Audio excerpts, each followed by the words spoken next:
Manchester United. There's a number of ways, Dan, to look at statistics. It's two very, very mediocre performances at home, or one defeat in 8. Depends which way you look at it, but I guess that defeat to Everton and the meek draw against West Ham United is what's going to live in the fans' memories more than anything. But this lurch from they've turned a corner to its crisis and nothing in between, it simply can't be sustained, can it? Well, it did feel a few weeks ago like United had turned a corner and they suddenly looked like a competent side. And I was like, oh, wow, what's going on here? This is the first time in years we've had to worry about Man U. But yeah, they've had a couple of dreadful results. I mean, the Everton game, how long did they play that against 10 men? The vast majority. And then dropping points at home to West Ham like that, a pretty poor West Ham team, was another really bad result. So, the mood is glum again. I think the pressure is back on Amorim. This is nothing new. We've kind of been in this cycle for a while. I think they look like a decent team when they've got their full side out there. As soon as they get a couple of injuries, and Cunha was out the team recently, wasn't he? Sesko's been out the team, and then suddenly they were playing Xerxes through the middle again, and they didn't look like they had much bite. So I think they remain a kind of deeply flawed side. Questions remain about Amorim, about his tactics, about his system, about his approach.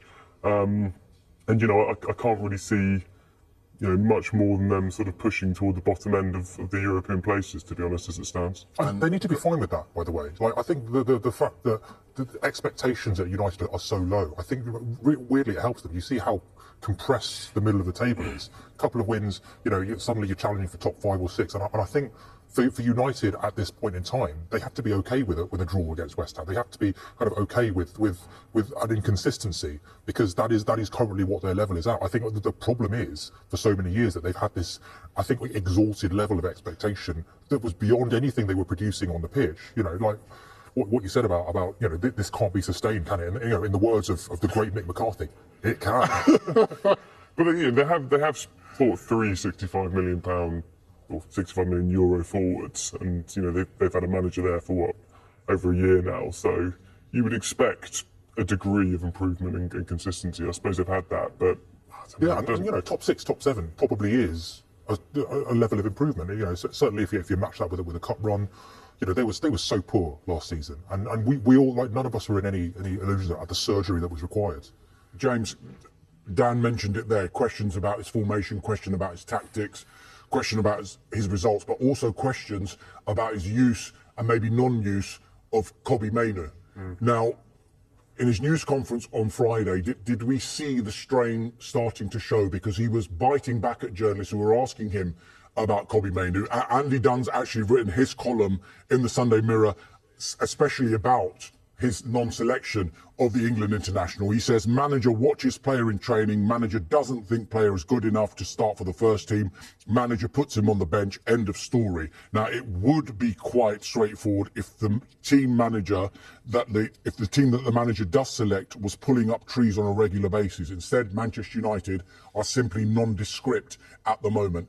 There's one thing being questioned about his formation, and the fans will continue to back Ruben Amorim, because Manchester United fans tend to do that, and they back their manager. Is this an argument maybe he shouldn't be taking on because of the love that the fans have for a player like Mainoo?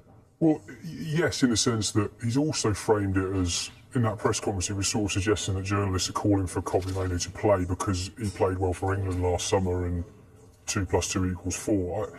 I'm not sure that's the reasoning behind it. I think that what Ruben Amorim has done with this system and being so wedded to it is that he's created an argument where it's Bruno Fernandes or Kobbie Mainoo. I think we all agree that Mainoo with Fernandes in central midfield would be too open. Okay, maybe against the worst teams in the league, when you'd expect United to maybe have 60-65% of the ball at home, you could get away with it. But United aren't really that kind of cohesive unit that could take that kind of gamble in the central area of the pitch.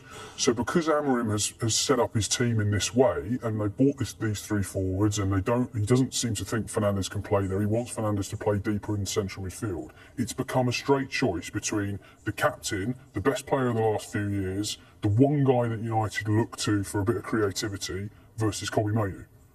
that's why Kobbie Mainoo is losing that argument, and it's been framed that way because of how Amorim has set up his team.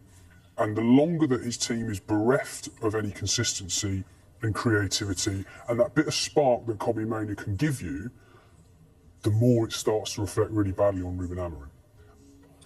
But picking Mainoo will almost do him a favour with the fans, though, wouldn't it? I mean, it would raise the atmosphere inside Old Trafford, surely. He doesn't fit the system. I mean, that's no slight on Kobbie Mainoo. If you look at the profile of midfielder that United have been trying to buy in the market, somebody like Belaber at Brighton, it's a completely different profile. And the way that system works, you need those two central midfielders, those two pivots, to be incredibly physical, to be covering a lot of ground, to be running all over the pitch, tackling, and that is not Mainoo's game. Mainoo is a combination player. He's best in a three-man midfield where he can combine with other players, he can get neat little interchanges, and that is not the system that United have. It's probably, if Amorim is not going to go, and there's so no signs of compromising on his system, Mainoo probably does have to go, and he'll look at the example of Scott McTominay, he'll look at the example of Marcus Rashford as players who have left Manchester United and flourished as a result.